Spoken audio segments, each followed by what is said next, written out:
Hey everybody, it's Charlie from Daily Motor. Welcome to the DM test drive of the 2021 Volkswagen Jetta. Today we're going to take a quick look around the car and then take it out for a drive on our test loop and talk about its goods and bads.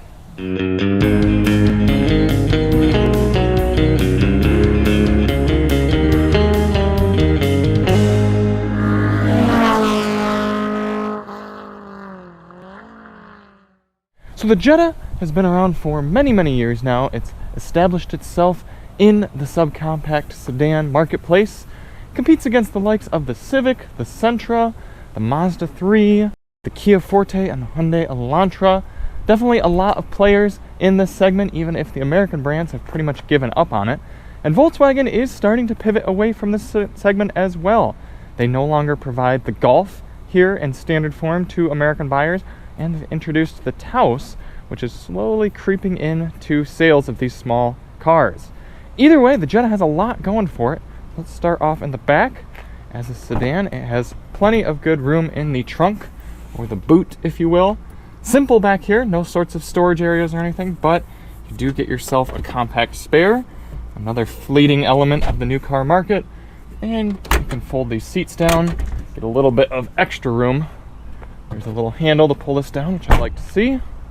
In the back seat, as I said, we can fold these down. You get a 60-40 split fold. Would have to move that passenger seat up a little bit, it would seem. Definitely not a flat load surface, but you will be able to get some larger items in here. At the end of the day, though, if you're going to be doing a lot of hauling, a hatchback or something like a crossover is probably going to serve you better. I'm impressed with the rear seat room in the back of the Jetta. As a 5'10" person, I have plenty of knee room. My head is encroaching on the ceiling a bit, but I can sit upright without any sort of hutch in my back and be comfortable for a decent amount of time. Good materials, soft places to put my elbows. I find that important. Nice fold-down armrest, no sort of storage, but some grippy cup holders and different size cup holders. You can see this one's a little larger, so little attention to detail. That should help keep some drinks secure in there. And in this SL Premium model, you do get heated seats in the rear. Nice to see that. One seat back pocket, comfortable fake leather. Overall, a decent place to be.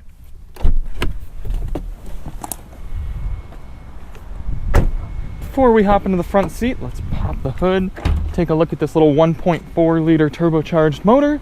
Fairly low at 147 horsepower, but 184 pound-feet of torque thanks to that turbocharger, and that really helps for your city driving. It gets you up to speed, no problem.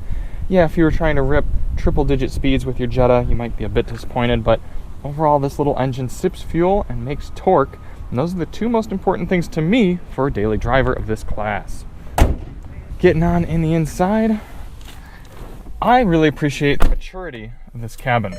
Taking a look around, this is the premium trim, so you're getting a lot of neat features for this class, including heated steering wheel and heated seats, ventilated seats, a very cool digital cockpit gauge cluster, provides a lot of different functions. You can move things around, you can view a big map once the navigation starts, a lot of different information about your car, and reconfigure it in a few different neat ways. Volkswagen's Infotainment System is also nicely done. If you do want to see more on it, we do have a dedicated review of the 9-speaker Beats audio system from the Jetta GLI that we drove. But I like how Volkswagen baked it into the dash. It's not plopped up on top like a tablet or anything. Works really nicely. If we power it on here, you can see our radio. You even have some gesture controls that you can move around like this. You've got wireless Apple CarPlay and Android Auto for this year. I think that's really big. On top of this wireless device charging, it all works really nicely. Now we can see our map brought up in the center gauge cluster. We'll see that some more as we're driving around. Fair amount of interior storage space, pretty deep center well here. USB Type-C there for charging, and 2 data ports, Type-C up here. Good to see those. Overall, some might say boring, but others might say mature and sophisticated design.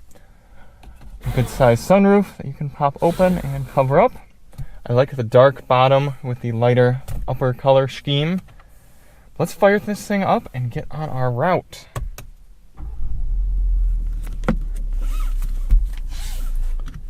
This engine idles quiet, that's for sure. A lot of people will appreciate that Volkswagen continues to stick with their standard shifter. It does take up quite a bit of room, but I will admit it is Easy and intuitive to use. Speaking of easy and intuitive, manual controls for the dual zone climate control, definitely good to see. What stuck up to me the most after driving this Jetta this week is how livable it is. I could really see someone who wants to spend a little bit more money to get something nice in this class spending money on a Jetta. A lot of the pure daily driving aspects are well executed in this car. It's fuel efficient, it's torquey, it's got good headlights. The gauges are easy to use and to read. The infotainment's easy to use and operate. Nice big volume knob that's just straightforward, it makes sense. Nothing's really gonna blow you away with this car. I'd go as far as to say nothing is class leading, but the way everything comes together makes for a pleasant and relatively forgettable driving experience, which at the end of the day, a lot of people want from their cars. As much as we'd love for it to be the case for us auto enthusiasts, most people aren't choosing cars that are gonna light their hair on fire every time they go out for a drive. As I said, this has plenty of torque to pull you away, get up to the speed limit, and cruise. I like the lightweight steering. Some people might think it's insignificant. I think it's just right for this sort of car.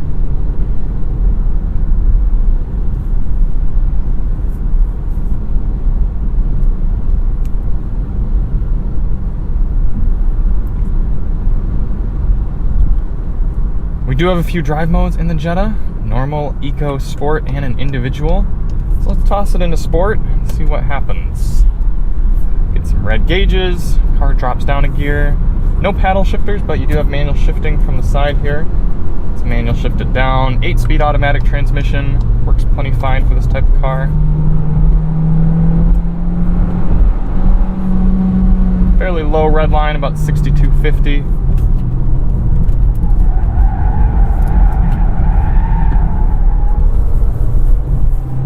Full throttle right now. Like I said, not a whole bunch of power, but enough torque to get you out of most situations when you're just taking it easy. And at the end of the day, they make the Jetta GLI for those who want to have more sporty driving in their commute. I've got to say, I really appreciate these manual steering wheel controls and HVAC, all those sort of controls, as opposed to the more upper level Volkswagen products recently, like the Arteon or the ID4, and I've been playing around with these haptic touch controls on the steering wheel. I don't know why, who wants those? Who would rather have haptic controls on their steering wheel instead of just good physical buttons? I mean, yeah, they don't look quite as cool, but you get into something like this or the new Volkswagen Taos, and it's instantly recognizable. It's so straightforward and easy to use. You get into something like the Arteon, and it doesn't feel as intuitive. It doesn't feel right. The clicking sensation is not natural. There's so little benefit to those haptic controls versus just having physical controls.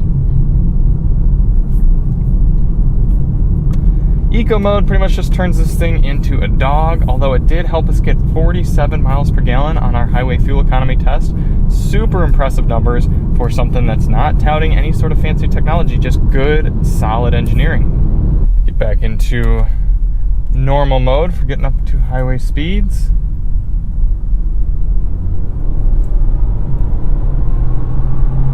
I like that this engine never sounds taxed or like it's straining. There's some little cars like this that when you get on them hard, the engine really feels like it's straining to do its job. No, not this one. Even when you wring it out, it might not be pulling super hard, but it doesn't feel like you're wringing it out. Let's see if we can get around this truck here. Up to highway speed.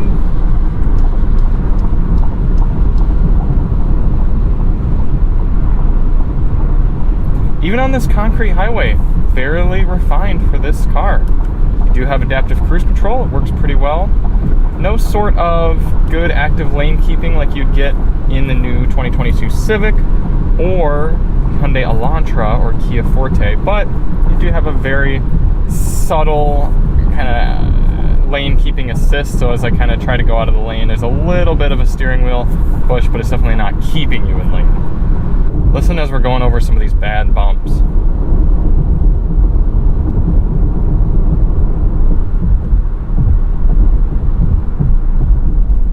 the car's soaking it up really well. No squeaks and rattles. No squeaks or rattles. And I'm not getting a lot of vibration sent through the seat. It's certainly not luxury car smooth, but for a car that starts under $20,000, really quite good. For a lot of people, the Jetta is still somewhat aspirational. Say for a high school student graduating, going off to college, maybe someone buying their first new car, for example. The Jetta is a nameplate that's been around for a while, and while it might not be as exciting as some of the competitors, it's definitely not as overtly styled, doesn't have quite as many quirks and features, if you will. A lot of people aspire to the maturity and the sense of, I made it. I'm making an adult sort of decision and purchase with the Jetta. And I totally get that. This is an I made it sort of feel in this car. There's nothing about being in this cabin or walking up to this car or owning this car that screams, this is just a stepping stone. This is something to get me through. This is a starter vehicle or anything like that.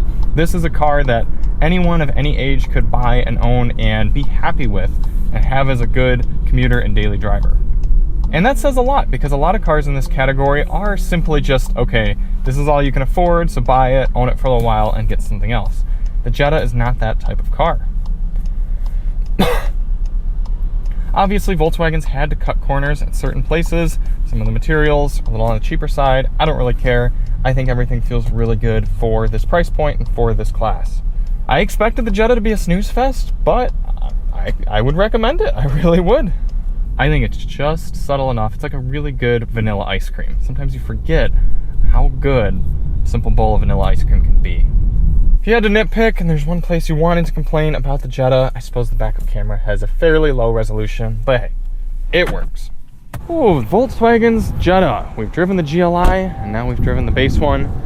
Somehow still quite a recommendable car. Thank you all so much for watching. Let us know in the comments what you think about the Jetta. If you liked the video, hit that subscribe button, and we'll see you on the next one. I'm Charlie from Daily Motor, and as always, drive on.